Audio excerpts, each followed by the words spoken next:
අද අපි ඔබ රැගෙන යන්නේ සිංගප්පූරුව, පිලිප්පීනය, ඕස්ට්‍රේලියාව, ආන්දමන් හා නිකෝබාර් ආසන්නයේ පවතින ඉන්දුනීසියාව වෙතටයි.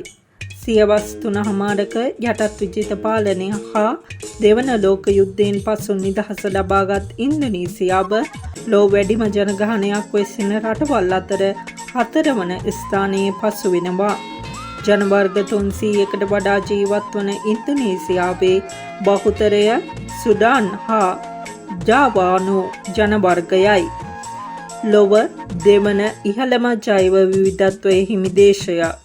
ලොව සක්‍රීය ගිනිකඳු බහුලම දේශය. ලෝකයේ විශාලතම ක්ෂීරපායී සතුන් වෙසෙන දේශය.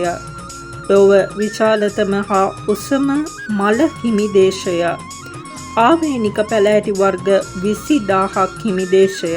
බහුතරය ඉස්ලාම් භක්තිකයන් වෙසෙන ඉන්දුනීසියාව තුළ බෞද්ධ, ක්‍රිස්තියානි මෙන්ම පුරාණ ඇදහිලි ක්‍රම දර්ශනය කරගත් පිරිස්ද වාසය කරනවා. භාෂා 700ක් පරිහරණය වන ඉන්දුනීසියාව තුළ ප්‍රධාන ජීවනෝපාය වන්නේ ගොවිතැනයි.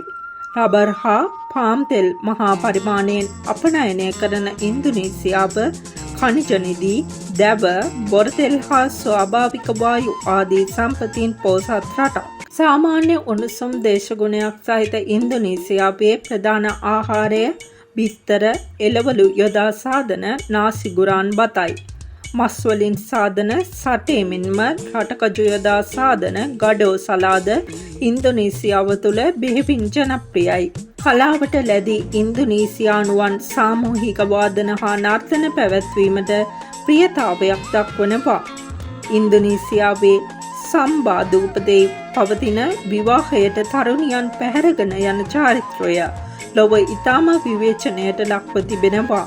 කවින් තන්කප් ලෙස හඳුන්වන මෙම මනාලියක් පැහැරගෙන ඒමේ චාරිත්‍රය හේතුවෙන් එරට තරුණියන් මානව හිමිකම් කඩවීම මෙන්ම විවිධ තාඩන පීඩනවලට ලක් වූ අවස්ථාද වාර්තා වනවා. සම්පතින් බහුල රාජ්‍යයක් වුවත් අද වන විට දූෂණ වංචා, ස්වාභාවික විපත් හා ගෝත්‍රික මතවාද හමුවේ වලපල්ලට යමින් පැවතීම කනගාටුවට කරුණක්. ලොව තවත් පුදුමයන් පිරුණු ඉසව්වක තොරතුරු සමග නැවත හමුවෙමු.